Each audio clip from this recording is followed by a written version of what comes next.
The idea of the arena is to be uniquely Sacramento, something that's reflective of our values and our culture and our history, and something that you can't find anywhere else.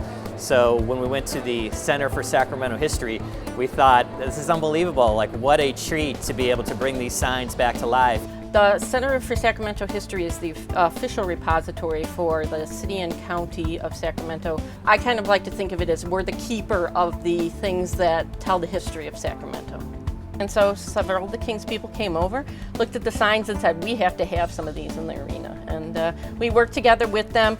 For the Sacramento Kings and the Center for Sacramento History, the past is coming back to life at the new Golden One Center thanks to a one-of-a-kind collaboration that showcases some of the center's most iconic and colorful artifacts. Neon, it's an advertising medium. It was made as an advertising medium. There's so many colors that it's got such a visual impact. The size of them also is something that is so unique. The eye-catching history at the city's new arena memorializes 6 long-standing companies that conducted business in Sacramento for a combined 400 years, including the original Tower Record Store on Watt Avenue and 5 businesses on J Street, from downtown to midtown to East Sacramento. We decided that we did not want to change the patina on any of them. We wanted to keep them the way they were when they came in. One of the other factors we looked at when we were selecting them is it's structurally sound. We wanted to make sure the actual case itself was sound, it could support being back installed. Enter Pacific Neon, another longtime Sacramento business with a deep history in the area. They were charged with bringing the signs back to life. This project all started a few months ago.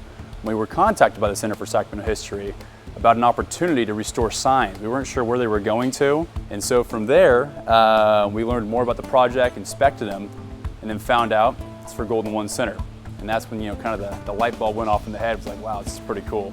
It all begins really by looking at every individual sign and inspecting the neon for one. And in a situation where the neon is not there anymore, you have to really look at it, look at historical photos, and figure out, what was there and recreate it.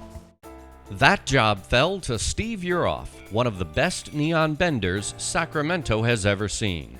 I've been bending glass for about just over 30 years, and I worked there at Pacific for 25 of those.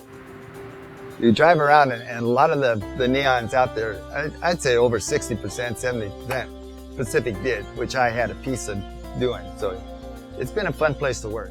The thing about the neon is all this is hand done. It's all hand bent. The glass has to be put together. Right here you got close to 20 foot of glass just in this letter alone. So there's a lot of neon that's in this to make it light. That's what makes it light up so pretty up there. So there's nothing computer, CAD, anything about it. It's all hand done. It's a labor intensive process, but to do it right, you have to do it that way. You have to put electrodes on the glass. Okay, and then you're going to heat it all up, you're going to bend it to the pattern. What you do is you get a pattern in reverse. Every bit of this glass has to be heated up to a melted form. So once you get it all made, you'll take it over the letter or whatever it is you're making, the border or whatever. You'll take it to our bombarder, and it's going to get these cherry hot, which is going to bring the neon glass up to about 520 degrees. That takes all the impurities out of the glass. People, you don't know it, but there's a lot of impurities in there. And it takes it out of the glass and you suck it out into a vacuum. After you get it all down, you let it cool down to 50 degrees Celsius. You put in neon, which is all your red colors, and argon, which is all your other, it's a bluish color, so blue, what they have is powder inside here that changes color. And you put that in there and you seal it off and you got your tube. Your tube should last, my first sign's still up and it's over 30 years old. They're Renaissance men, if you will. I mean, they have such a specific trade they do, but the requirement's not there for the industry anymore. So unfortunately, it's a dying breed. But what they do is really, it's a beautiful art form. Neon truly is one of the most beautiful light forms out there. And for advertising, you don't get much better than that, but it's just not prominent as much as it was with LED. The signs themselves they're going to be few and far in between, which is kind of sad because I like them. You see the neon glowing, they're neat looking signs. That's why I got into it to begin with, all the colors.